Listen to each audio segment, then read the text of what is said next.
Many industrial processes must heat or cool fluids to produce products. Heating and cooling are often accomplished by transferring heat between fluids. Heat transfer between fluids occurs in heat exchangers. There are many types of heat exchangers, but one of the most common types is a shell and tube heat exchanger. Shell and tube heat exchangers can be used for a variety of processes, and operating procedures may vary with each heat exchanger. What you'll see here is intended to be a guide to the steps that often have to be taken in the startup of a shell and tube heat exchanger after it has been shut down for maintenance. But remember, always follow your facility's operating procedures when you're starting up any heat exchanger. The unit we'll be using is part of a mixing process and is used to cool the process liquid. The heat exchanger has cooling water inlet and outlet lines, process liquid inlet and outlet lines, a series of isolation valves, a vent valve, and drain valves. Before starting up the heat exchanger, the operator inspects the unit to see if it's ready.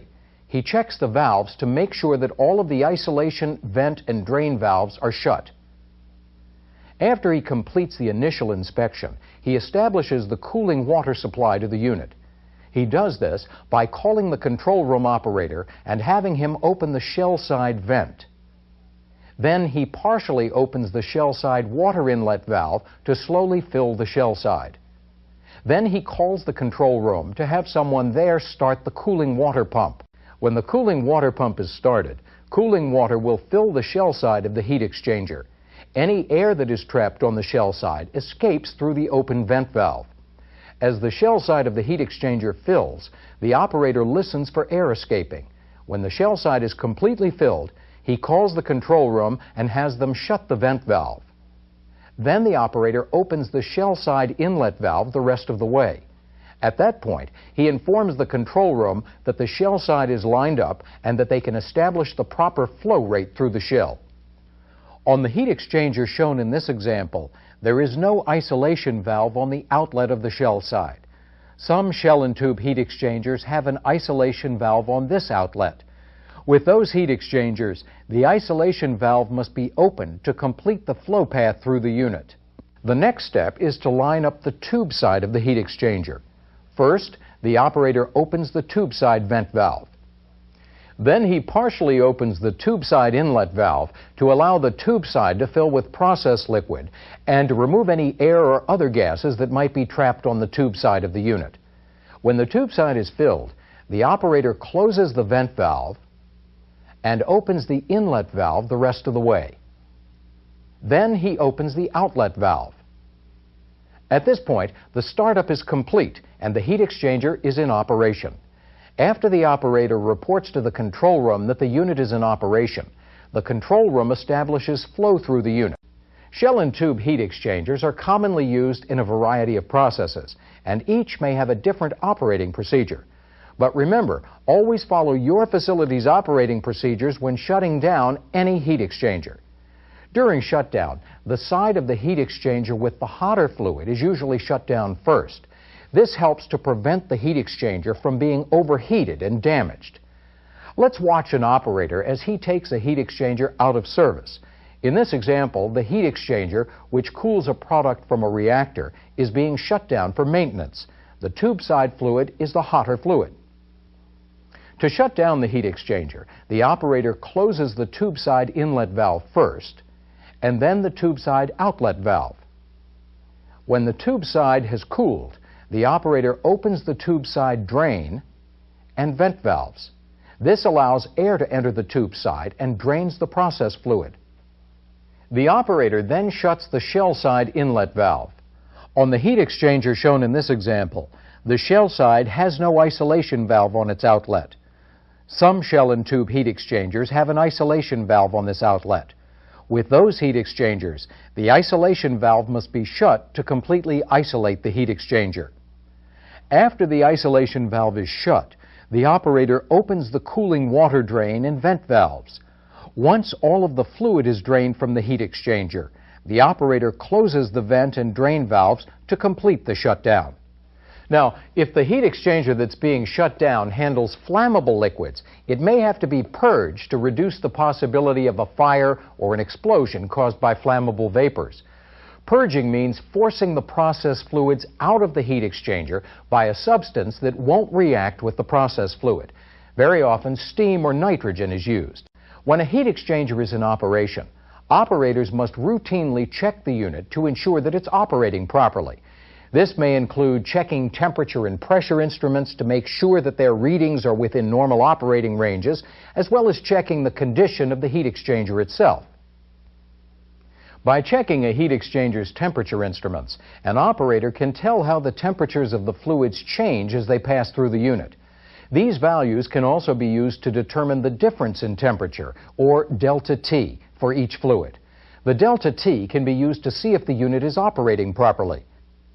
For example, if the delta T across the tube side of a heat exchanger is supposed to be 10 degrees, but it is only 5 degrees, it could be an indication that the tubes in the unit are becoming fouled, or that one or both of the flow rates are not correct for proper operation. In any event, the cause of the problem should be investigated, and supervisory personnel should be informed. Another way that temperatures can be checked is on a temperature recorder. The recorder plots temperature values on a chart, which allows an operator to see if a trend is developing. Additional information about a heat exchanger can be obtained by checking the unit's pressure instruments. By reading the pressure instruments, an operator can often detect problems with flow through the unit. Anytime there's flow through a heat exchanger, there will be a specific drop in pressure across the unit. This pressure drop is often referred to as differential pressure, or delta P. Any change in differential pressure could be an indication of a problem. As the tubes become blocked or fouled, the differential pressure will increase above the normal value. Once again, the cause of the problem should be investigated and supervisory personnel should be informed. On many units, temperature and flow are controlled by automatic systems. These systems may provide indications locally and in a control room.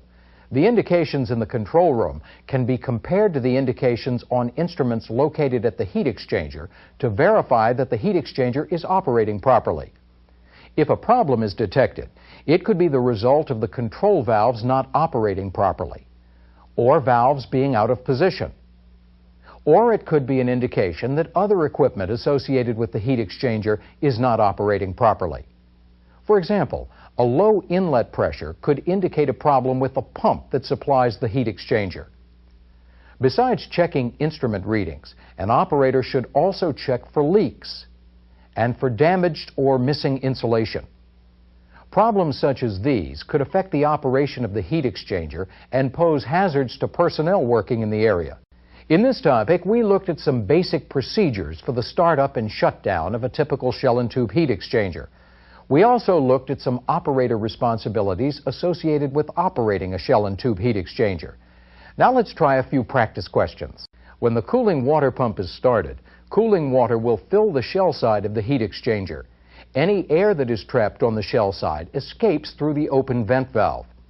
As the shell side of the heat exchanger fills, the operator listens for air escaping. When the shell side is completely filled, he calls the control room and has them shut the vent valve. Then the operator opens the shell side inlet valve the rest of the way. At that point, he informs the control room that the shell side is lined up and that they can establish the proper flow rate through the shell. To shut down the heat exchanger, the operator closes the tube side inlet valve first, and then the tube side outlet valve. When the tube side has cooled, the operator opens the tube side drain and vent valves. This allows air to enter the tube side and drains the process fluid. As the tubes become blocked or fouled, the differential pressure will increase above the normal value. Once again, the cause of the problem should be investigated and supervisory personnel should be informed. Fouling is a term that's often used to describe the buildup of deposits on the internal surfaces of the heat exchanger. When fouling occurs, the result is an additional layer of material that heat must pass through. This additional layer reduces the ability of the unit to transfer heat. Also, if the buildup becomes excessive, the flow of fluids through the unit may be restricted. Fouling can be caused by many things. One common cause is impurities in the fluids passing through the heat exchanger. For example, in a process that uses water, impurities such as calcium can come out of the water and form an additional layer of material. Another source of fouling is small plants and animals that enter the heat exchanger. Many forms of algae and bacteria can live and grow inside the unit and form a layer of slime on the internal surfaces of the heat exchanger. Gases dissolved in the fluids that flow through a heat exchanger can also cause fouling. For example, some gases react with the metal inside a unit to cause a type of corrosion. The corrosion forms a layer that acts as an insulator, just like impurities or algae.